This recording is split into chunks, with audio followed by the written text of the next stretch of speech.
Iniciamos mais uma edição do Dimensão Total na TV. O nosso programa tem a produção do querido jornalista Ronald Machado. Lembra o WhatsApp do programa, anote aí, aqui é Fortaleza 85 99925 1122. Encaminhe sua mensagem para o nosso programa. Hoje contamos aqui com o professor, doutor, advogado, professor universitário, professor Djalma Pinto, e o médico antropólogo, professor universitário, escritor, psiquiatra, doutor Mourão Cavalcante.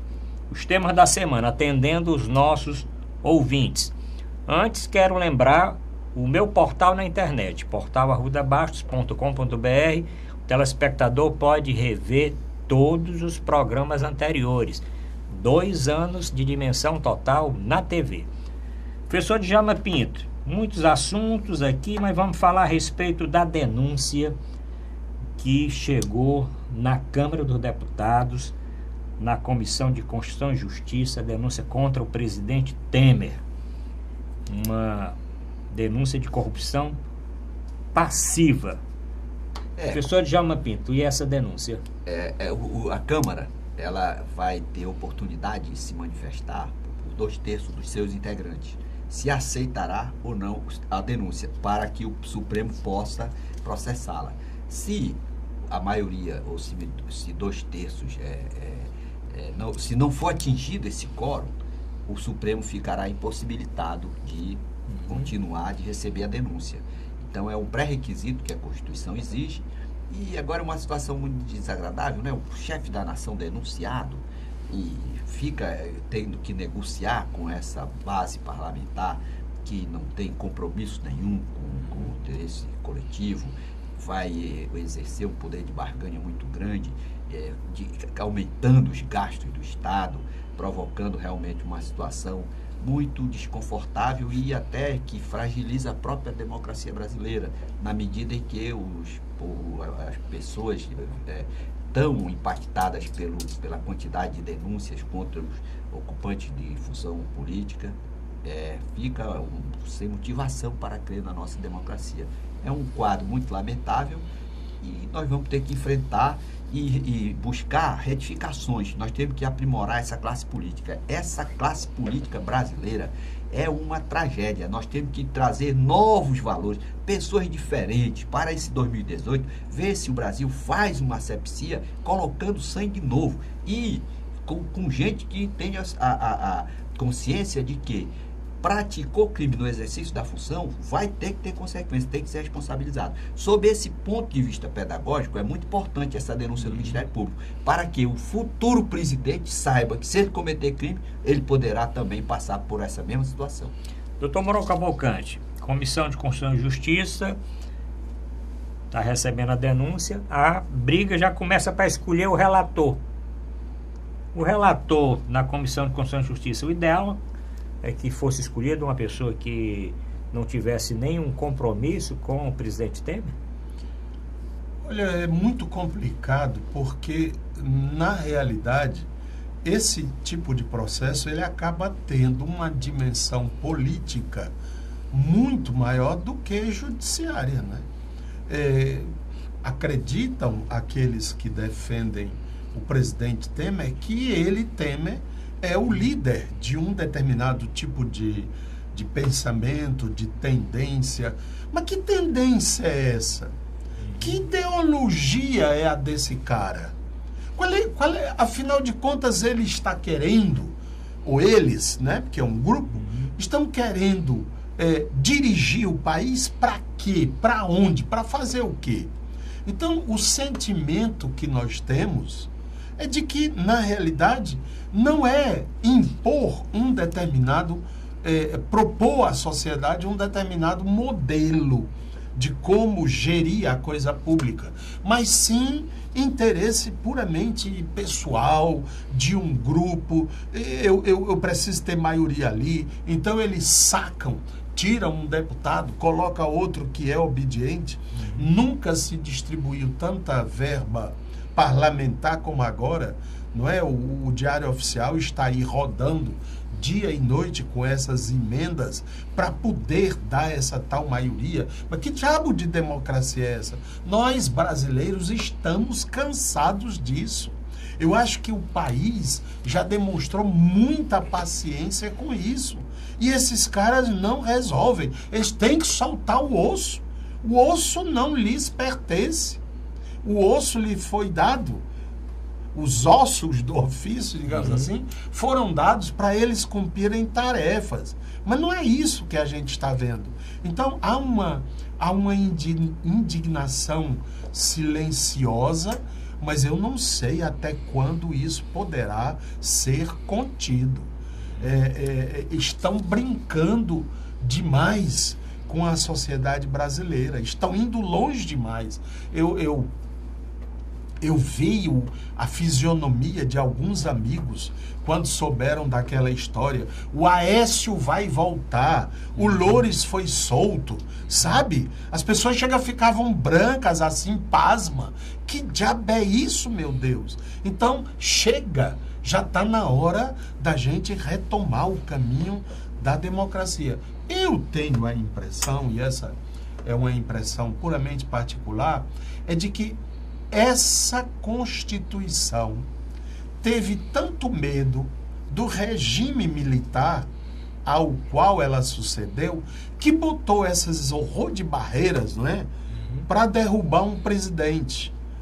Só pode se passar não sei aonde, se a comissão não sei de quê, aí tem que ser maioria absoluta e tem não sei o quê, porque se os militares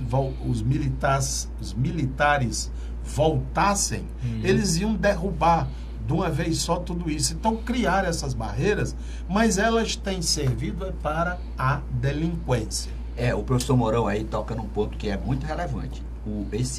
Essa passagem do militarismo à República, esse momento obscuro em que todas as garantias foram sepultadas, do contraditório da ampla defesa, deixou uma sequela muito grande.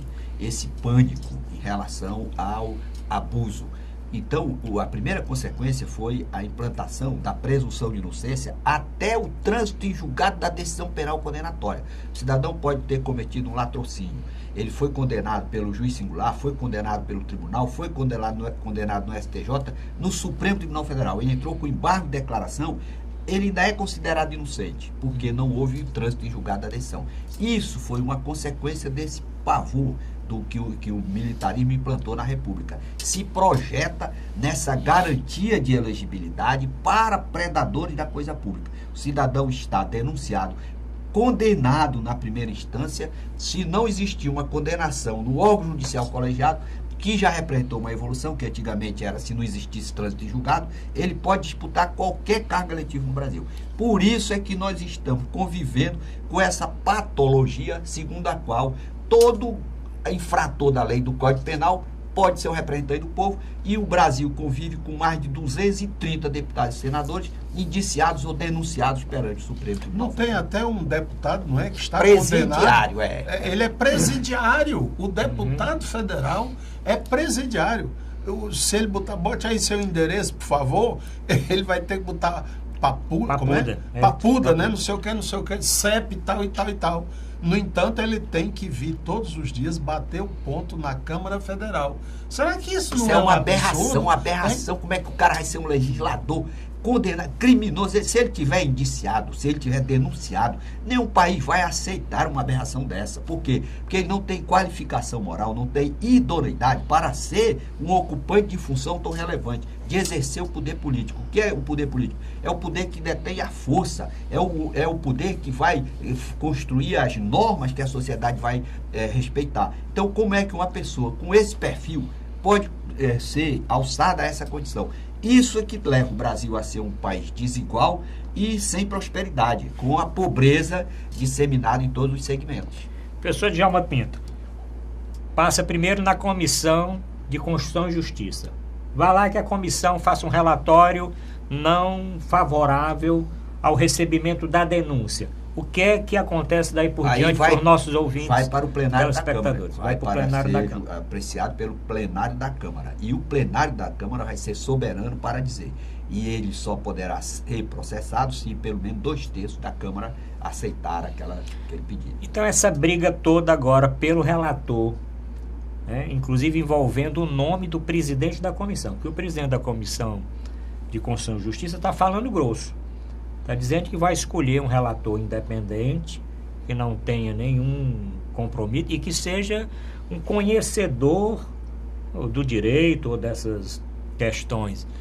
E já ofereceram um cargo de presidente de Furnas para um indicado do presidente da Comissão de Constituição e Justiça, desde que ele indique um deputado mais maleável. É porque o relator ele vai ser o condutor do processo, ele vai ser o juiz, em última análise, do processo naquela comissão. Então ele poderá recusar determinados argumentos, determinados depoimentos e conduzir o processo de maneira desfavorável ao presidente, criando com isso um impacto muito negativo na sociedade, que poderá então, nas suas bases, pressionar os deputados nas respectivas áreas para que se posicionem contra o presidente. Essa é a grande preocupação.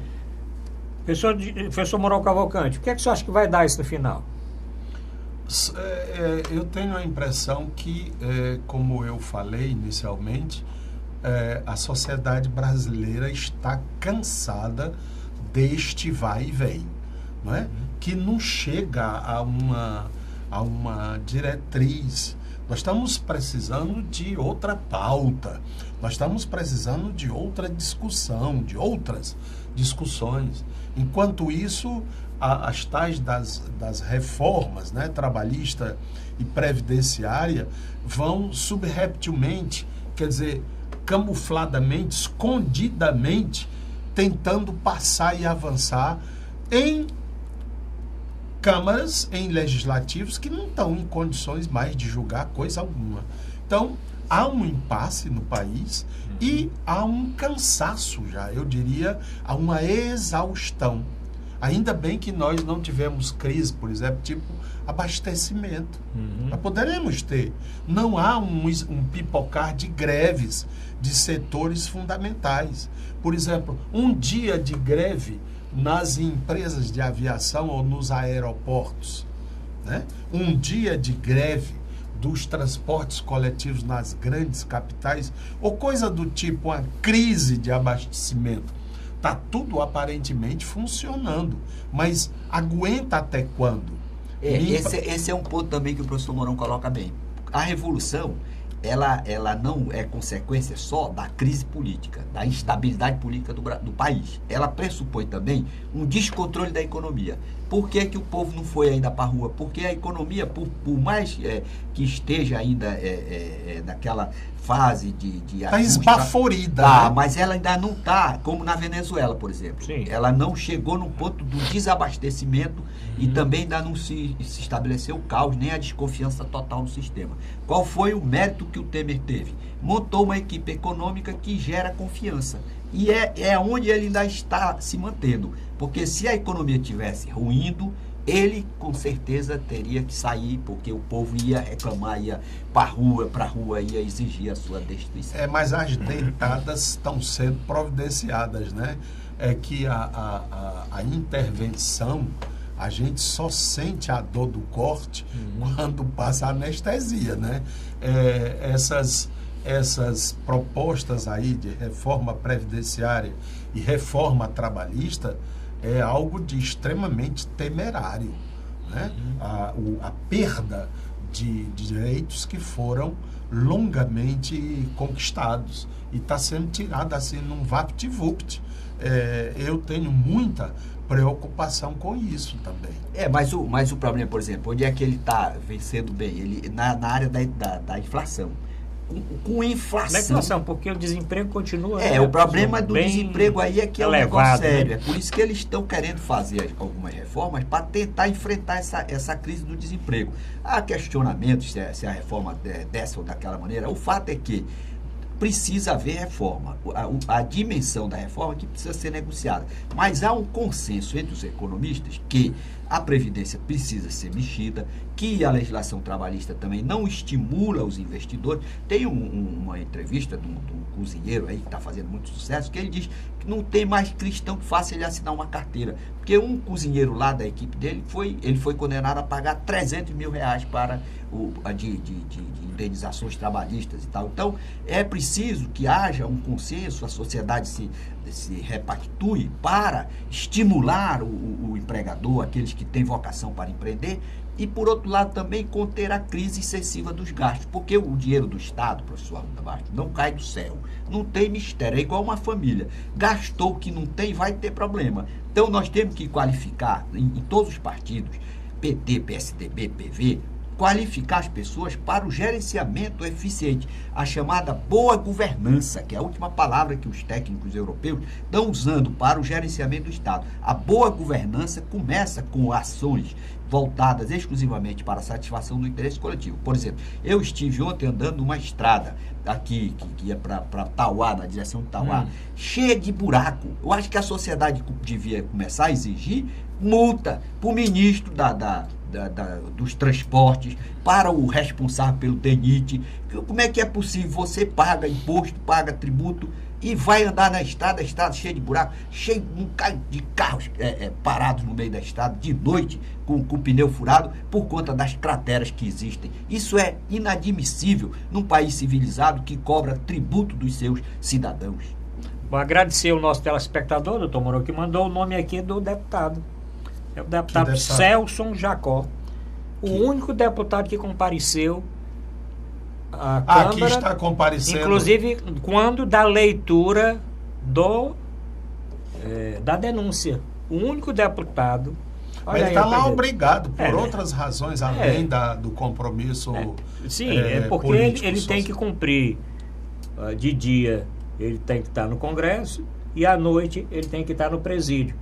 Né? Isso é uma vergonha para qualquer estudioso do direito. Inclusive eu ouvi no noticiário dizendo que ele percebe o salário. Sim, integralmente. 40 e tantos igual mil. A qualquer deputado. E recebe ajuda de custo para paletó, para a escola dos filhos, para não sei o quê, não sei o quê, não sei o quê. Isso é a suprema vergonha. Aqui mesmo no Ceará, semana que passou, mais um segundo juiz que foi afastado pelo tribunal, porque ele estava vendendo habeas corpus, não era isso? Era assim. Sentenças para traficantes. Dos plantões judiciais. Né? Ele foi afastado de suas funções e, por conta do processo andando, ele pediu, olhe bem, telespectador, ele pediu sua aposentadoria. Então, esses dois juízes que foram afastados porque estavam vendendo habeas corpus para traficantes vão receber até morrer pensão vitalícia de 29 mil, 30 mil reais por mês. E em morrendo, que Deus os tenha, as respectivas viúvas ou suas concubinas, não sei como é a situação de cada um, vai também receber até morrer. Tá aí o dinheiro que está faltando na Previdência, doutor Djalma. Aqui nós temos uma deputada federal, e não me pergunte não que eu digo o nome dela. Sim. Doutora Gorete Pereira. Sim. Ela foi durante 2 mandatos deputada estadual. Preste atenção. Ela foi deputada estadual 8 anos. Hoje ela está no 2º ou 3º mandato de deputada federal. Então ela ganha os tais 40 mil reais e mais não sei o que, não sei o que, não sei o que, como deputada federal. Pois bem, essa coitada pediu e a Assembleia concedeu aposentadoria pelo fato dela ter sido deputada estadual 2 meses. Como é? 2 mandatos. 2 mandatos. 8 anos. O trabalhador tem que passar 35. Está aí o dinheiro que está faltando na Previdência. E saiu a lista dos devedores da Previdência. Na cabeça tem a Rede Globo, se não me engano. Tem Rede Globo, Bradesco e outros mais. Pronto. Quando é que a gente vai cobrar desse povo? Se cobrando e eles pagarem, fechar a conta, não tem o que tirar dos trabalhadores. Agora, se ficar o rombo, aí perguntaram ao ministro, o Meirelles, realmente é muito difícil a gente cobrar, receber. Repor esse dinheiro, não sei o quê. Mas para lascar os trabalhadores é fácil, é só mandar para uma Câmara rendida. Rendida. Para terminar esse bloco, professor Djalma. O problema é o seguinte, que tanto no governo da presidente Dilma como esse governo agora, eles estão cobrando na justiça. O problema é que você está cobrando todos esses devedores, estão executados na justiça. O problema é entrar na justiça é uma coisa, sair de lá com crédito satisfeito é que é o problema. Então, tanto o presidente Lula como a presidente Dilma, como esse governo agora, eles cobraram na justiça os créditos. O problema é que é a morosidade e a complexidade dos Mas o dinheiro deles não passa pelo Banco Central? Todo dia tem que ser recolhido? Não tem essa história? Ia bloquear, não, professor Djalma, recursos dessas empresas? Aí é que o problema judicial. A questão está sob a atuação da justiça. Bom, mas vamos ter que terminar o primeiro bloco. É bem rápido. Voltamos já.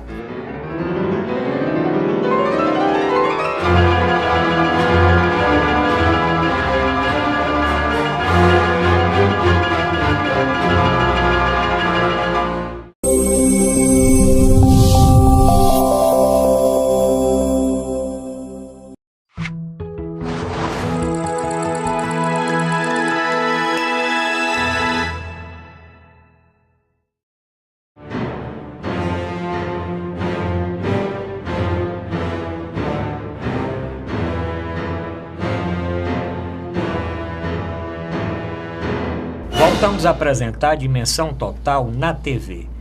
O nosso programa tem a produção do jornalista Ronald Machado. Lembro mais uma vez o WhatsApp do programa. Aqui é Fortaleza, Ceará, 85-99925-1122. Encaminhe sua mensagem comentando o programa de hoje e pautando os temas para o nosso próximo programa. Dr. Mourão citou aqui, nas primeiras intervenções, duas decisões aí do Supremo da última semana. Uma estava se pedindo que o Aécio Neves fosse preso. O ministro Marco Aurélio não aceitou que ele fosse preso, muito pelo contrário, mandou que ele voltasse para o Senado, doutor Mourão. É razoável para a opinião pública, para a população, postergar esse julgamento do pedido de prisão do senador Aécio Neves só para o segundo semestre? Como é que você acha que a população vê isso? Que tal o retorno dele à cadeira de senador? Quem é que vai comentar? O que você vai dizer? O que eu recordo mais recente do Aécio, né? Assim que chama, Aécio, é que ele teve um telefonema com um também senador de Minas, Perrella. Zé Perrella. Zé Perrella, reclamando que ele não teve nenhuma atitude de solidariedade a ele, Aécio, ele que estava numa sinuca de bico, não foi isso? Foi. Rapaz, você não diz nada, você se esconde, você ainda faz dizer, bota mesmo para lascar aí, para ver o que é que dá. Como é que você fala um negócio desse? Você hoje é senador porque eu lhe ajudei. Não foi, mais ou menos, nesse diálogo? Sim, foi. Ele disse, não, senador, tenha calma, isso aí vai se resolver. Ele tinha razão. Isso aí vai se resolver. O senhor sabe que eu sou um homem de bem. Salvo esse negócio de tráfico, que eu sou metido, mas o resto eu sou um cara legal, não pense mal de mim, não. Foi desse jeito o diálogo que o Ministério Público gravou, não foi? Foi sim, gravação autorizada. Aí fica o Perrella, continua senador da República, o Aécio, os aviões só baixando nos aeroportos de fazendas dele, e etc, etc, etc. Aí vem um ministro do Supremo e diz, não, deixa o rapaz voltar, que ele é pai de família exemplar. Pai de família exemplar e um amante do Brasil. Tem lá na declaração. Tem no voto né? dele. E não vamos tomar o passaporte dele porque ele tem raízes no Brasil e é um homem público relevante. Eu tenho muito medo que eu, como psiquiatra, esteja ficando doido. Porque a minha leitura da realidade é outra. A desse ministro consegue ser desse jeito? Como é isso? Professor Djalma Pinto, a respeito dessa decisão do ministro Marco Aurélio, os presídios não estão aí cheios de pais de família, não? Exemplares? Fica claro aí, o Brasil testemunha uma dualidade de aplicadores da lei. Tem a novíssima geração dos aplicadores da lei, com Sérgio Moro, o juiz lá do Rio de Janeiro, juízes de São Paulo, que já compreenderam que a importância da efetividade da sanção para dissuadir, para desestimular novos violadores da lei penal. E, de certa forma, uma tolerância até excessiva do Supremo Tribunal Federal, que responde para esse estímulo de deputados e senadores praticarem crimes com a certeza de que não serão julgados, não serão inelegíveis e retornarão ao parlamento, utilizando, inclusive, verba parlamentar para comprar colégios eleitorais. Então, é uma realidade que o Brasil testemunha. O Supremo ainda não se sintonizou com essa grande expectativa da sociedade de aplicar a lei de forma impessoal e de forma igualitária para ricos e pobres, para detentores do poder político e detentores do poder econômico. Então a sociedade percebe quem é que está realmente cumprindo pena: os detentores do poder econômico, que estão sujeitos aos juízes de primeira instância. E o Brasil está tentando realmente tornar o princípio da impessoalidade efetivo, mas isso está ocorrendo, sobretudo, nas instâncias inferiores. Infelizmente, a Suprema Corte ainda não deu efetividade àquela exigência constitucional que exige moralidade, que exige exame da vida pregressa para que a pessoa seja investida ou continue exercendo o mandato. Por isso é que nós temos hoje o parlamento transformado em abrigo de delinquentes, inclusive com a presença de um presidiário. Isso é uma vergonha para essa geração, para todos os estudiosos do direito. Como é que você vai se apresentar no primeiro mundo? Não, o Brasil tem presidente de Assembleia Legislativa em Estado brasileiro, dormindo na penitenciária e indo de manhã presidir a Assembleia. E deputado dormindo na prisão e de dia sendo legislador. É claro que uma nação dessa não vai para frente, não vai ter prosperidade alguma. Doutor Mauro Cavalcante, vamos passar para o caso do Loures, o homem da mala. Aquele homem da mala, ele não foi filmado carregando uma mala com 500 mil reais. Tem várias ligações telefônicas. Isso é invenção dele. da Polícia Federal, rapaz. Ele foi solto por isso? Não, não é isso não. Bom, esse dinheiro, ele foi buscar quem mandou. Quem mandou foi o ele Temer, foi né? um portador, não é? Foi. Rapaz, eu não posso ir, eu vou mandar o Vicente, tá? O Vicente é um cara que tá com a camisa vermelha, de óculos, cabeça branca. Pode dar a bolsa pra ele. Aí o coitado vai lá morrendo de medo, o coração batendo, tá entendendo?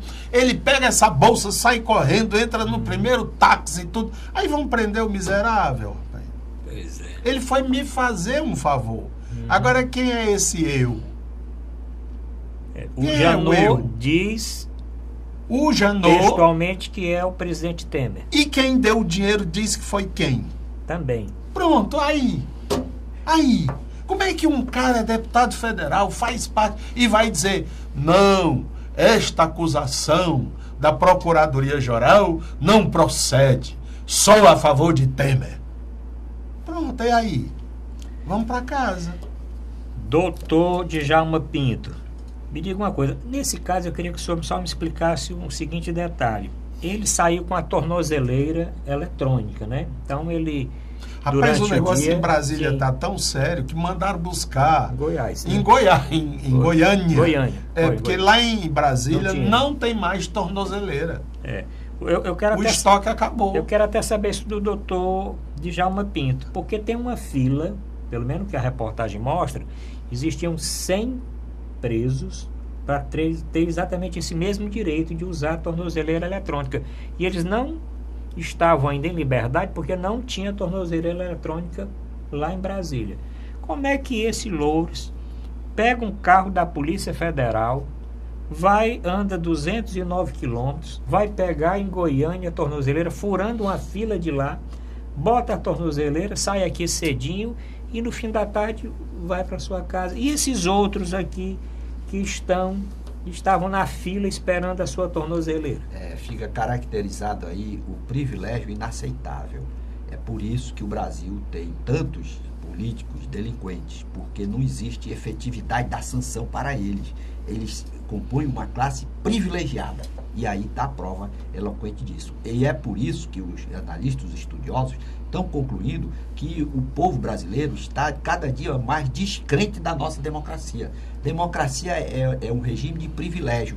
Para quem? Para os detentores do poder político. Eles não podem passar, se fosse lá em Curitiba, esse camarada, esse Loures, ele não tinha possibilidade dele ser solto.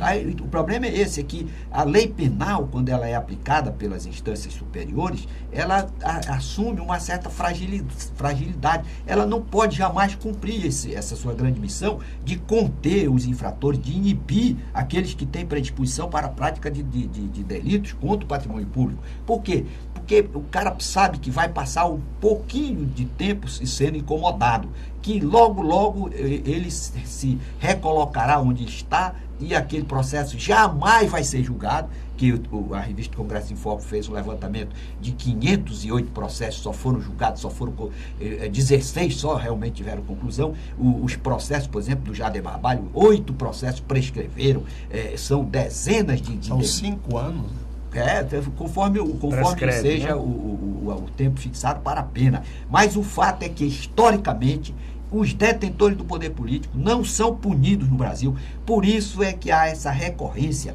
da prática de ações delituosas contra o patrimônio público e esse uso indevido da função para benefício particular, privado, em detrimento do interesse coletivo. Aproveitando nesse bloco, doutor Mourão, tem uma briga aí entre o presidente Temer e o procurador-geral da República, né? O Rodrigo Janot. E o presidente Temer escolheu de uma lista tríplice, eu queria também a opinião do professor Djalma, a procuradora, a subprocuradora, não é isso, doutor Djalma? Raquel, né? Dodge. O que é que o senhor acha desta escolha e do que se tem comentado com relação ao Rodrigo Janot, agora deixando o cargo, e a procuradora assumindo? Parece que ele tem pressa, né? Porque isso aí é para o dia 16 de setembro. Hoje é ainda início de julho, né? Então tem julho, agosto, setembro. Faltam quase 3 meses. E 3 meses no Brasil é uma eternidade. Sabe o que disse o Janot? Sim. Enquanto tiver bambu, eu estou fazendo flecha, eu estou mandando flecha. Para meio entendedor, para um bom entendedor, meio recado... Meia palavra basta. Meio recado basta. É uma sentença, né? Então, eu acho que é uma maneira de tentar esvaziar o poder de fogo desse procurador-geral, não é? Mas eu acho que vai prevalecer essa unidade que acontece dentro da Procuradoria. Eles não são loucos para criarem dissidências ou indefinições, porque é uma luta o que atualmente nós estamos observando. Ela foi escolhida dentro de uma lista tríplice, né? O subprocurador Dino foi o mais votado. Ela foi a segunda mais votada. O senhor tem uma expectativa favorável daqui para frente? Ou podemos ter novamente aquele engavetador mor famoso no governo FHC? Não, era o brindeiro, né? O engavetador mor fica difícil de existir de novo, porque esse pessoal que compõe a lista tríplice é escolhido, cada um deles é escolhido, é votado pelos membros da categoria. Então, dificilmente eles colocariam uma pessoa com perfil de engavetador. Essa moça, embora o presidente Temer tenha rompido a tradição que se estabeleceu a partir do presidente Lula, da presidente Dilma, de indicar, escolher o mais votado da lista, essa moça, essa senhora, ela é uma pessoa muito qualificada.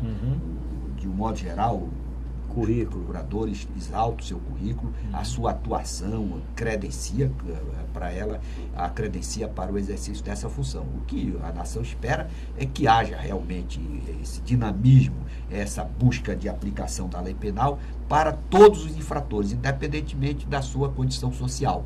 Porque é com essa impessoalidade, com a aplicação efetiva da lei penal, que a nação cresce. Porque se o cidadão vai exercer um cargo e ele sabe que, porque é outro problema sério no Brasil, o cidadão vai exercer a função não para servir a coletividade, para prestar relevantes serviços à comunidade política, à sociedade de modo geral. Ele vai com o propósito de se aproveitar do dinheiro, das licitações, para ficar mais rico, para direcionar verbas públicas para o seu interesse privado.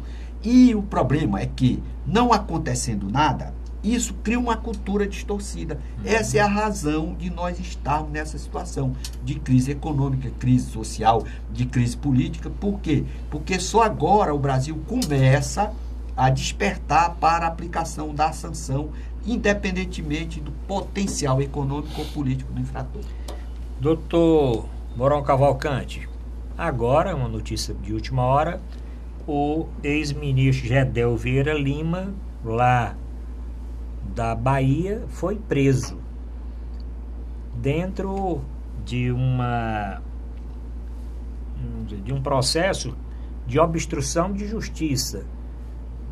Exatamente o que diz a notícia é que ele estava tentando inibir a delação do Funaro e do Cunha. E aí, mais esse preso aí, juntando aqueles outros que já estão envolvidos. A imagem que eu tenho desse Gedel é a pior possível, né? Porque é um homem público extremamente abusado, arrogante, prepotente. Lembra o conflito que ele teve com o ministro da Cultura, né? Sim. Ele queria autorização para construir um prédio num local indevido, histórico da Bahia, e ele não queria saber disso não. Então ele afrontou lá o ministro: ou você dá essa autorização ou eu lhe tiro, né? E o irmão dele, que é deputado federal, também é todo arrogante, todo petulante. A informação que eu tenho é que o pai deles já é mais ou menos desse mesmo histórico. O pai dele foi o responsável pela quebra do Banco Econômico na Bahia. Então, tem gen aí, tem DNA nessa história. E é bom que ele, zangado, ele faça delações zangadas, né? Ele pode fazer uma delação premiada aí, mesmo porque ele está extremamente envolvido. Então é agitá-lo, né? Ele é daqueles que agite antes de usar. E ele, vamos ver qual é a raiva que ele vai ter agora. O lado psiquiátrico da questão é relevante, porque o professor Mourão falou, o gen. Porque realmente, se você for examinar, grande parte dos predadores da coisa pública no Brasil, eles já herdam, porque eles testemunham, o pai fez isso, o avô fez isso, não deu em nada. Assaltaram o Estado, tomaram o Estado brasileiro, se caracteriza pelo patrimonialismo. O que é o patrimonialismo? É o uso da função pública em benefício privado. E não acontece nada. O cara chega pobre no poder, sai rico, fica o mais rico da cidade, não acontece nada. O filho assiste aquilo, acha que é a coisa mais normal do mundo.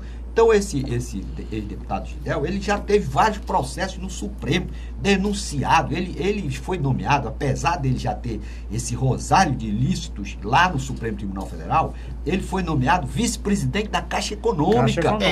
Imagine um homem desse tomando conta do dinheiro da Caixa Econômica. É claro que não ia dar coisa muito proveitosa para a nação. Então, agora, pela primeira vez, ele é preso. Isso significa, e preso por quem? Lá para o juiz, deve ser juiz de primeira instância, né? Não é pelo Supremo Tribunal Federal.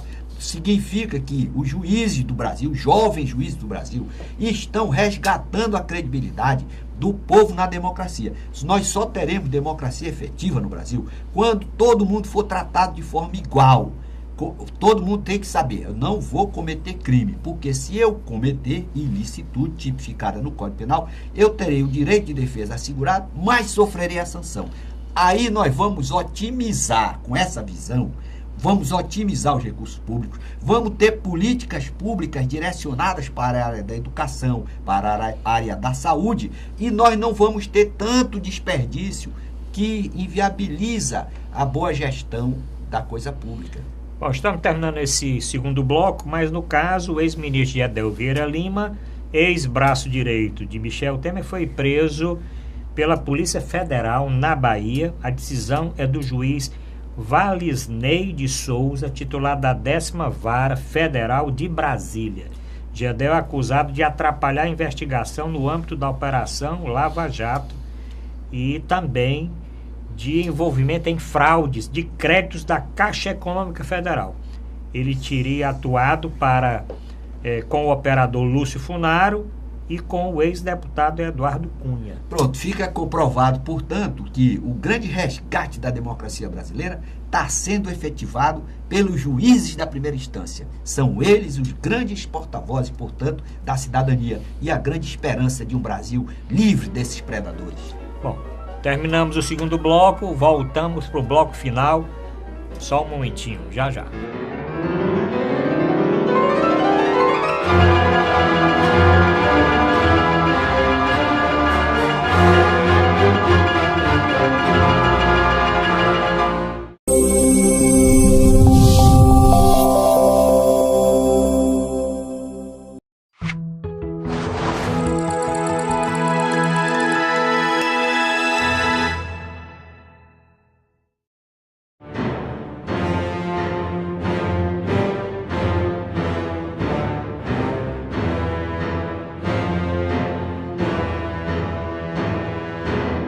Vamos apresentar a Dimensão Total na TV. Hoje com o professor Mourão Cavalcante e o advogado Djalma Pinto. Professor Djalma Pinto, nós estamos conversando aqui no intervalo. Como é que anda o livro que o senhor lançou aqui no nosso programa? O livro está muito bem aceito pela comunidade brasileira. Ele está no site clubedeautores.com.br e o tema é muito pertinente: infratores no poder. Como impedir o acesso de delinquentes na representação popular. Esse livro deve estar vendendo aos montes. Ele está muito bem aceito. Porque está super atual, não é isso, professor Mourão? Claro, é bom ele repetir novamente. Repita novamente o nosso telespectador para comprar o livro. Como é que tanto site, em papel ou como no e-book? No e-book. É no site clubedeautores.com.br. Infratores no poder.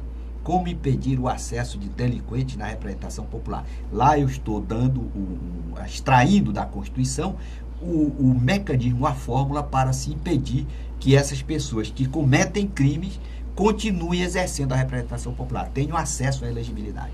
Não era bom o senhor distribuir esse livro aí para um bocado de gente, não? Aí? A sugestão está dada, né?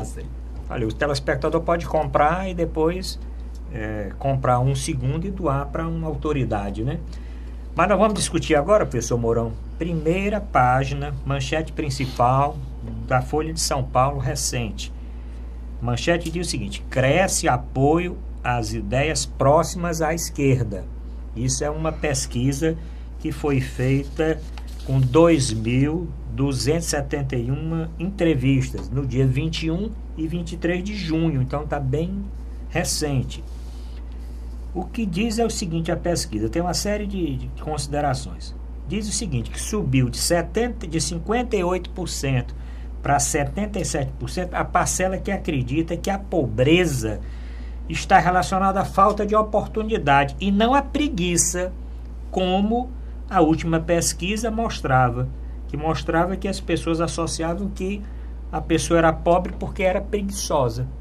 37% consideravam que o pobre era só por preguiça e 21% achavam que não, que era exatamente por causa da falta de oportunidade iguais para todos. Então essa aqui é uma constatação da pesquisa, doutor Mourão. Parece óbvio. Se a gente coloca aí, um dia desses, um rapaz que tem uma academia de educação física, como é? Atividade física. Musculação. Chamam de academia. Né? Ele precisou de um auxiliar. E colocou no jornal um anúncio dizendo que estava selecionando pessoas de ambos os sexos, né? ou homem ou mulher, de tal a tal idade, se não me engano, de 18 a 25 anos, né? E que ganharia, por um expediente normal, o salário mínimo. A pessoa que trabalha em frente a essa academia, diz que de manhã ele chegou para abrir o estabelecimento dele, ali para o lado da Universidade Federal, da reitoria por ali. Do Benfica, né? E tinha umas 200 pessoas lá na frente, né? Só jovens. Ele disse, meu Deus, o que foi que houve aqui? Pensou logo em assalto, sequestro, morte, não sei o quê. Aí ele se aproximou e começou a perguntar e disseram, não, eu vim aqui para ver se eu arranjo um emprego, para ver se eu arranjo... Quer dizer, há uma demanda. Aqui no Ceará, só o mês passado, aí eu não tenho certeza se é maio ou junho, o Ceará perdeu 30 mil empregos. Você sabe o que é 30 mil empregos? Muita gente. Rapaz, é mais do que um PV, né? Um presidente. É mais do que a minha cidade de Baturité. Pronto. Toda desempregada. As consequências sociais disso, né? São inimagináveis. Aí eu começo a ler o jornal, que às vezes eu não tenho tempo, mas eu guardo. Mesmo, é ótimo você ler um jornal com 4, 5 dias, sabe, doutor Djalma? Você vê umas coisas, sabe? A maneira como ela... Aí, num desses jornais tinha assim, empresa alemã que vai tomar de conta do aeroporto de Fortaleza, Fraport, né? Fraport, vai investir não sei quantos milhões. Portanto, o aeroporto está sob controle dos alemães. No outro dia, no mesmo jornal, Jornal O Povo, tinha lá outra manchete. Negociações avançadas com o porto de Roterdã, porque o PECEM agora, porto do PECEM, será administrado pelo porto de Roterdã, na Alemanha.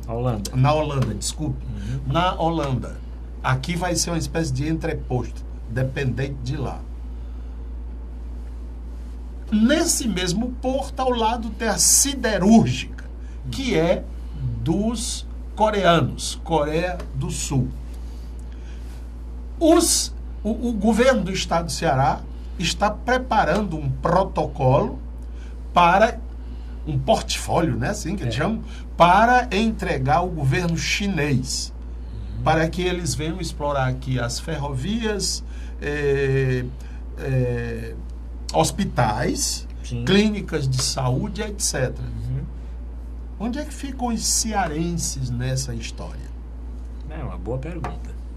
Vende-se um país. Vende-se um país. Olhe, pode ser que isso aí seja um negócio super legal. Mas por que é que não se discute isso com a sociedade? Por que não tem um deputado estadual, são 46, que chame alguém do governo do estado para dizer, rapaz, que negócio é esse que vocês estão fazendo? Como é que é o protocolo? Como é que... Não tem um negócio de protocolo de intenções? Tem protocolo que intenções são essas? O que significa isso para a soberania? Eu pergunto, existe algum aeroporto na Alemanha administrado por francês, ou por português, ou por inglês? Existe algum porto na Holanda ou na Alemanha administrado por um russo ou por um coreano? Existe alguma siderúrgica na Inglaterra dominada pelos japoneses? Eu acho que essa questão de soberania não pode passar assim batida, não. E os deputados que ganham salários bem razoáveis, 30 mil reais por mês, fora ajuda paletó, ajuda não sei o que, transporte, telefone e tal, não dizem uma palavra, não querem nem saber. Aí tem o doutor Bauman, né? Sim, tem. Antônio Bauman, ex-deputado. Ele resolve tudo. Ele resolve tudo, né? Deputado federal que é secretário do governo. Ele não é deputado, Antônio Bauman? É deputado federal, sim. Antônio Bauman. Mas esse Bauman aí não é nada, não. Sabia? Sim. A gente pensa, Bauman, alemão, holandês, não. É porque ele é de Canindé e o pai dele achava bonito o nome de um frade alemão que tinha lá em Canindé, Baumann. Aí botou o nome do filho Antônio Baumann. Então ele tem a Lures, né, de pinta de alemão, mas ele é aqui do Canindé. Então, chama esse homem na Assembleia para ele prestar esclarecimento ao povo do Ceará. Deve ser um negócio extraordinário que está sendo feito para a nossa salvação. Nossa de quem? Do Camilo e sua patota. Porque depois essas empresas vão patrocinar suas eleições. Lógico. É uma mão lavando a outra e as duas lavando com sabão pavão. Sabão Não pavão. tinha aquela... Tinha, antigo, mas sabão pavão era muito conhecido. Uma mão lava a outra e as duas lavam com o pavão. Siqueira com gel. Você está lembrado dessa? Quebrou, não foi? Quebrou. De tanto lavar a mão de muita gente, acabou quebrando. Mas pessoa de Djalma Pinto. Tinha o óleo Pajeú da neguinha, né? Tinha, mas ninguém pode estar mais falando dessa neguinha do Pajeú, não. Doutor Djalma Pinto, a pesquisa diz mais o seguinte: por que se considera que o apoio às ideias próximas à esquerda cresceram? Porque é o seguinte, com relação a esta discussão, com relação aos pobres, o que a pesquisa está mostrando que 77% da população acha que o pobre é porque não tem oportunidade.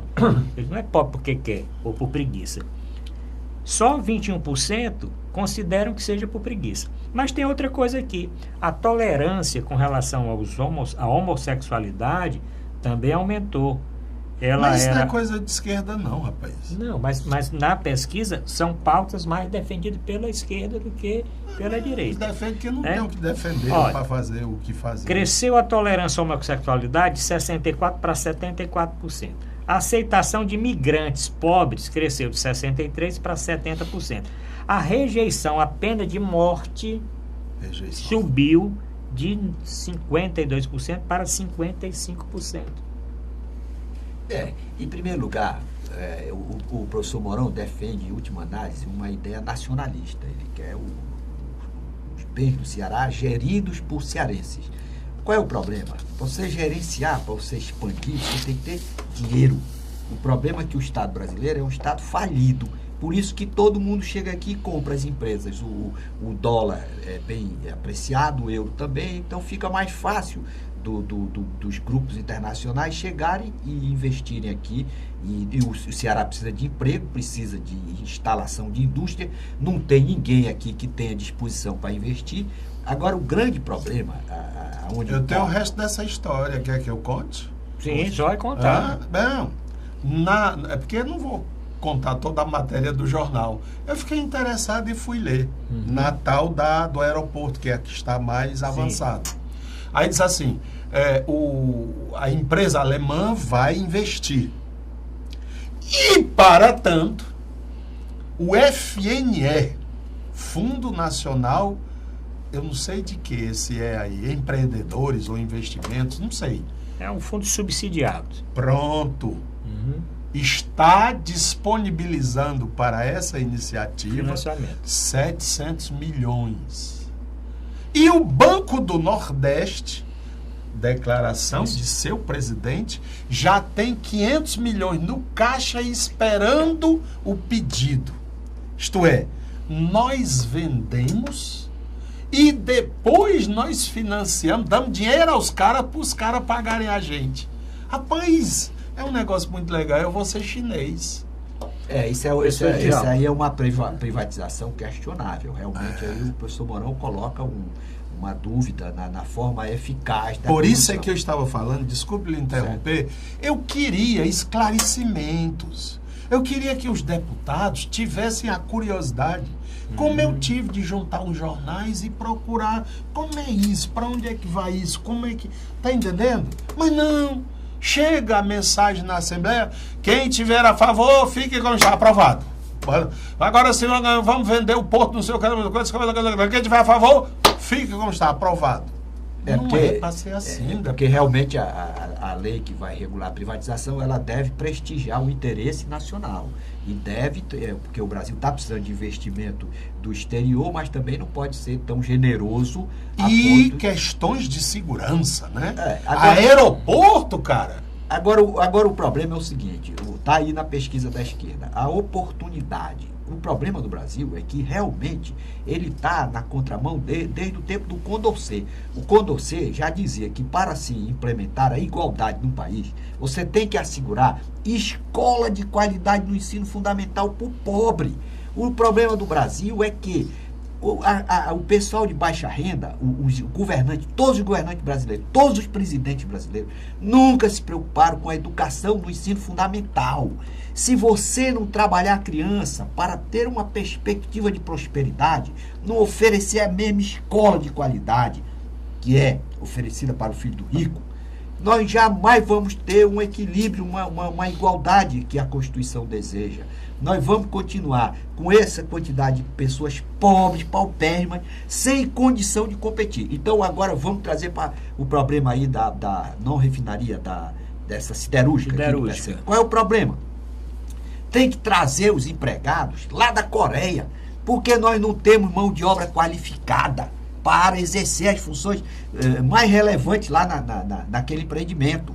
Aí qual é o problema? Por que nós não temos mão de obra qualificada? Porque nós não temos escola de qualidade no ensino fundamental. Nós temos ainda dinheiro de merenda escolar sendo desviado por prefeitos que nomeiam para serem gerentes, para serem diretores das escolas, não pessoas qualificadas que amam a educação, que tenham vocação para exercer essa função tão relevante. Nomeiam cabos eleitorais, vereador indicando diretor de escola. Isso é um crime contra a nação. Por isso que nós somos pobres. E essa pauta realmente, ela confirma o que os estudiosos atestam há muito tempo. Se para você fazer uma pessoa crescer, para dar condição dela progredir, de prosperar na vida, você tem que assegurar a escola de qualidade no ensino fundamental. Porque ali até os 7 anos a pessoa tem receptividade para aprender, para abrir os seus neurônios. Na medida em que a pessoa vai ser alfabetizada com 15 anos, ela está sem condição, como regra, de competir. Ela está aniquilada no seu talento, não teve oportunidade. Esse é um problema que o Brasil precisa agora para 2018, trazer um cara que vai discutir isso abertamente com a sociedade. Senhor candidato a presidente e a governador, qual é a sua proposta para resgatar a educação na nossa república? Professor Mourão, para terminar aqui a pesquisa, vou citar mais alguns dados aqui. Com relação a possuir arma de fogo, em 2014, 35% da população era favorável a que se o cidadão tivesse arma de fogo. Subiu agora para 43%. 43% dos entrevistados acham que a população deve ter o direito de portar arma de fogo. Com relação às drogas, manteve-se estável dentro da margem de erro.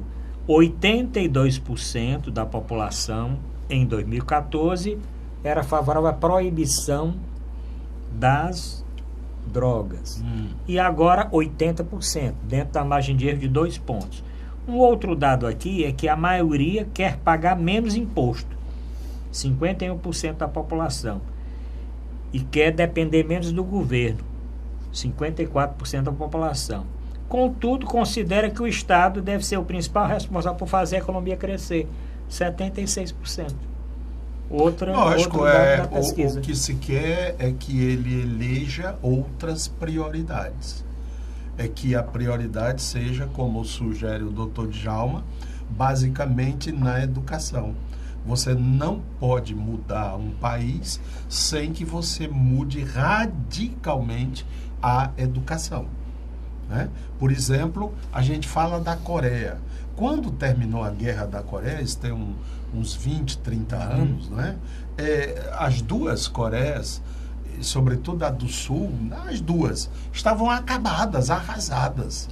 O grande plano da Coreia do Sul foi investir maciçamente em educação, em tecnologia, em aprendizagem, a meritocracia. E o país explodiu. Hoje, a indústria automobilística, que é a ponta da disputa, não é? A indústria automobilística é lá que a tecnologia, a ponta, se disputa. Os Estados Unidos compram mais carros coreanos do que carros americanos. os americanos. Aí o Obama entrou em pânico, convocou as 10 maiores universidades americanas e disse: o que é que nós podemos fazer para nós reassumirmos a liderança do processo? Aí vem uma série de alternativas, dentre elas o uso do basalto, né, que é um tipo de combustível que independe do petróleo. Eles, vamos nos desligar do petróleo, porque senão a gente vai ficar refém do Oriente Médio. E quem promoveu essa revolução? O estamento universitário. Quando a gente vê aqui, por exemplo, verba de manutenção da Universidade Estadual do Ceará, se não me engano era R$50 mil por semestre. R$50 mil. A verba de manutenção, de limpeza, de tudo, né? E, entretanto, para os nobres deputados, etc., as regalias e tudo mais. Olha, agora só para nós terminarmos aqui, esse professor Djalma Pinto. Hoje eu soube que uma senhora aqui, filha de uma cearense, ela mora na Alemanha, tem 2 filhos. Ela ficou um pouco doente, deixou de levar o filho 3 dias para o colégio. Recebeu uma notificação ameaçando perder a guarda do menino. Por quê? Porque não estava possibilitando que o menino levasse o menino para aula. Não estava diligenciando na educação do filho. Para você ver a preocupação do Estado próspero do primeiro mundo que captou a essência da educação. Sem educação não há condição de se chegar em lugar nenhum. Agora, falando em educação, eu queria também prestar uma homenagem ao chanceler Ayrton Queiroz, que faleceu agora recentemente, e que foi um grande homem para a universidade, colaborador realmente com a educação no Ceará, colocou a universidade, a Unifor, num patamar internacional, um homem também dedicado à arte, compartilhou suas obras com a sociedade, deixando um legado muito significativo em nome da sua família e para os seus amigos. Doutor Mauro Cavalcante, e o falecimento do chanceler dos Queiroz? É uma perda para o Ceará, não é? Todos somos testemunho do seu devotamento, e eu, sinceramente, emocionei-me muito há pouco tempo quando eu soube, por exemplo, que a biblioteca da Unifor, por ordem dele, tinha criado um setor de obras antigas, né? E que muitas dessas obras, desses livros, estavam estragados pelo próprio tempo, pela a manipulação, etc. e tal. E que ele havia contratado profissionais, os melhores da cidade, onde é que tem os melhores encadernadores, os recuperadores e tudo, e contratou-os, e eles tinham lá um espaço na Unifor para a recuperação desses livros. Então, um empresário que pensa dessa forma é um empresário diferenciado. E talvez seja por isso que ele vai passar a história do Ceará, diferentemente daqueles outros que é só riqueza, riqueza, riqueza. Para quê, cara? A exposição que está ainda em andamento na Unifor, e que todos poderíamos e devemos visitá-la, até em homenagem a ele, não é? Mostram obras de um dos maiores colecionadores de obras de arte, não é? Do país. Então, por isso tudo, ele era um homem diferenciado e merece o respeito de todos os cearenses. Poderia estar noutra, né? Quer dizer, viajando por aí, apreciando os bons vinhos, os bons não sei o quê, mas ele estava preocupado em fazer desta universidade a melhor do Norte e Nordeste e uma das melhores universidades privadas do país. O Ceará fica mais pobre. Sem dúvida, fica mais pobre e cedo, né? Porque o chanceler dos Queiroz morreu aos 71 anos de idade. Teria muito ainda a contribuir. Eu tive uma convivência com o chanceler dos Queiroz no meu tempo de secretário de saúde. O chanceler dos Queiroz colaborou muito com as campanhas de doação de órgãos, né? Doe de coração. Isso foi uma inspiração do chanceler dos Queiroz durante muitos anos. Ayrton Queiroz, durante muitos anos, e também com relação às campanhas que nós fazemos com frequência de combate a diversas doenças. Tive a oportunidade de ter vários encontros, várias reuniões com o chanceler na Unifor. Fica então a grande lição deixada por ele. Não basta apenas ter dinheiro, ser o homem mais rico da cidade. Importante é dar um cunho social para a sua fortuna, colaborando, compartilhando com os demais integrantes da respectiva comunidade. Tom Mourão Cavalcante, chegamos ao final do programa. Professor Djalma Pinto, chegamos ao final, agradecendo ao professor Djalma e ao professor Mourão Cavalcante, mas principalmente a audiência do nosso telespectador. Lembrando que, se não assistiu o programa todo, o nosso programa vai ao ar às segundas, quartas, sextas e domingos, de 9 às 10 horas da noite. Obrigado a todos e até a próxima semana.